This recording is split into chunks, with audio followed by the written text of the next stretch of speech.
Easter is coming. You have probably heard the English word gospel before. It means good news. It is usually translated as Phúc Âm in Chinese.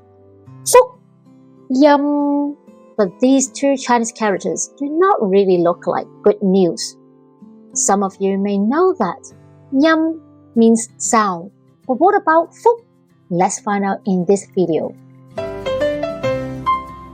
We see this character Phúc everywhere, on red packets and on New Year decorations. And we even hear it in conversations as well. First, let's look at the whole character, Phúc.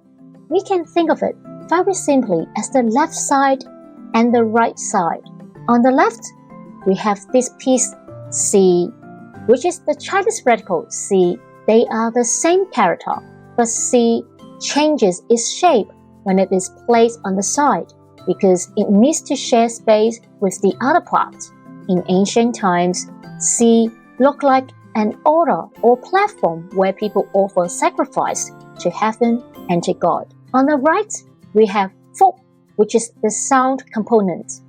To help you remember it, we can split it into three parts. At the top, there is Nhất, the number 1. In the middle, there is Khẩu, a mouth. At the bottom, there is Thiền, a field where food grows. If you put that picture together in your mind, a person with a mouth to eat and a field that provides food, what kind of impression does that give you? We can see a simple picture of a person who is well looked after by God. In Chinese culture, Phúc carries ideas of blessing and protection. Now, let's return to the word we began with, Phúc Âm.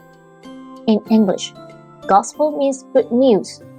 In Chinese, we translate it as Phúc Âm, which literally has the sense of a sound of blessing.